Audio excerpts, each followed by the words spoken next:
Hello eighth class. Welcome back on साया Saran classes. Student, मैं आपके सामने फिर हाजिर हूँ साइंस की एक और न्यू क्लास के साथ।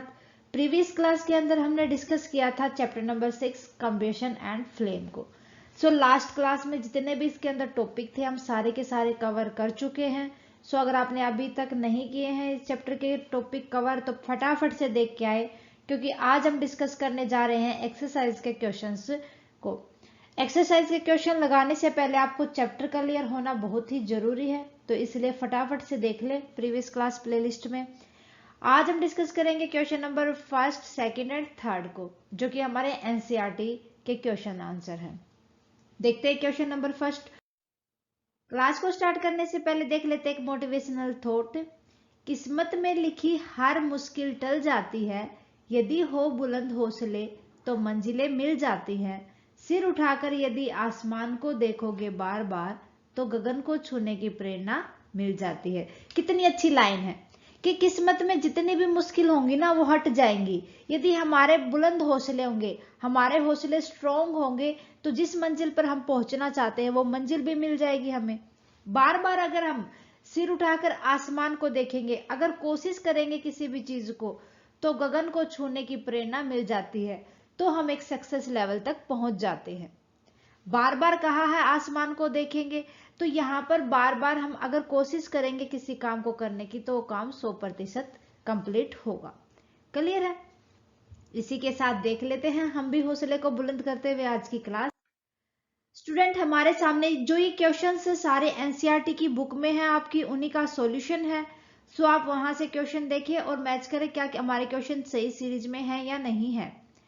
देखते हैं question number first. List conditions under which combustion can take place. आपको कुछ कंडीशन बतानी है जिसके अंदर कंबशन मतलब आग लग सकती है, कंबशन पॉसिबल है। Combustion can take place in presence of. कब होगा? जब या तो जो सब्सटेंस है ना हमारे पास वो कंबसेबल हो, कंबसेबल जिसके अंदर आग लग सके, वो कंबस मतलब कंबशन की स्टेज पर हो। सेकंड होगा oxygen that is the Sportster of combustion, हमें ऑक्सीजन की नीड होगी। ऐसा नहीं कि देखो, मैंने आपको जब चैप्टर करवाया था तब बताया था, अगर हमने एक मोमबत्ती को रख दिया और उसके ऊपर गिलास रख दिया बंद, ऐसा कि उसके अंदर एयर और ऑक्सीजन ना जा सके, एयर नहीं जाएगी तो ऑक्सीजन कहां से जाएगी। तो आपने देखा कि वो जो मोमबत्ती थी वो बंद हो गई थी, जो कैंडल थी वो बंद हो गई थी ना, बर्निंग उसने बंद कर दिया था। और कुछ टाइम ऐसा आया कि उसके अंदर से जितनी भी ऑक्सीजन थी वो उसने ऑब्जर्व करने के बाद सारी की सारी ऑक्सीजन गिलास की खत्म हो गई और उसके अंदर से धुआं भी खत्म हो गया। ऑक्सीजन की नीड होती है कंबशन को। ठीक है। थर्ड कंडीशन आ जाएगी attainment of ignition temperature of the substance. Ignition temperature वो लो टेम्परेचर होता है स्टूडेंट जहां पर कोई भी चीज हीट जिससे मिल सके उसको। तो मान लो देखो, अगर हमारे पास कंबशन है, कोई भी एक ऐसा सब्सटेंस है जो कंबसेबल है, अगर उसको उतना लो टेम्परेचर नहीं मिलेगा जिसके ऊपर वो बर्न कर सके, तो वो भी कंबशनेबल नहीं होगा। क्लियर है?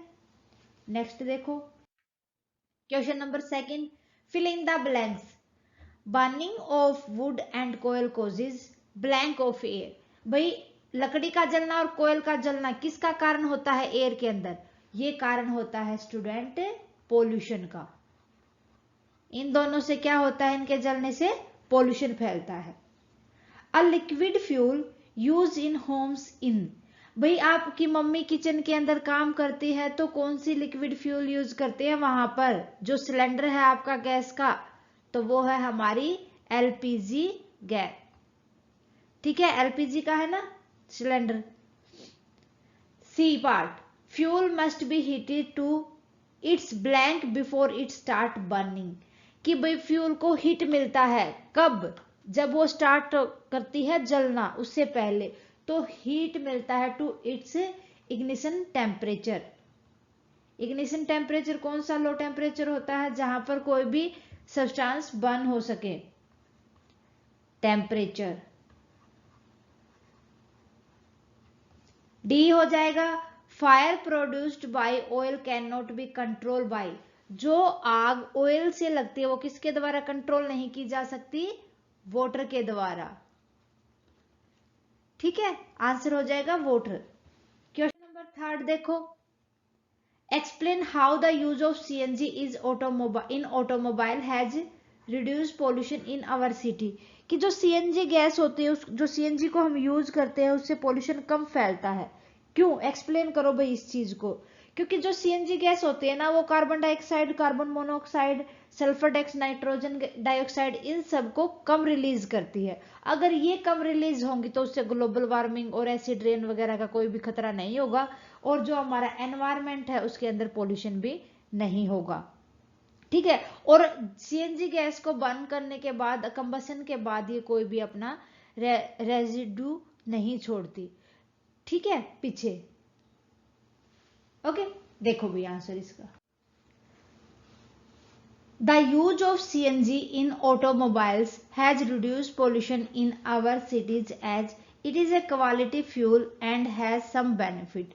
क्या क्या बेनिफिट होंगे? फर्स्ट होगा इट गिव्स आउट लेस, क्या कम देते हैं ये? Carbon dioxide gas, carbon monoxide gas, sulphur dioxide and nitrogen dioxide gas, ये रिलीज कम करती है।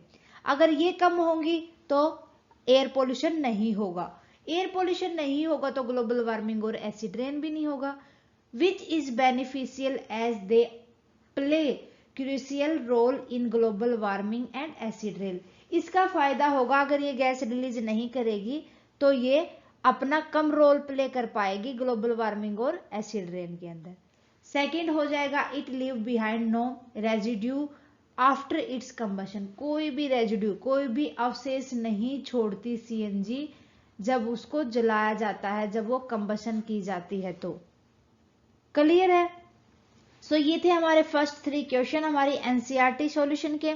उम्मीद है स्टूडेंट आपको अच्छे से क्लियर हो गए होंगे तीनों के तीनों क्वेश्चन तभी क्लियर होंगे जब आपको चैप्टर क्लियर होगा। तो इसीलिए अभी तक जितनी मैंने क्लास करवाई है इस चैप्टर की, प्लीज फटाफट से देख लें, और कोई भी डाउट रहता है किसी भी पॉइंट के रिगार्डिंग तो आप हमें कमेंट करके बताएं।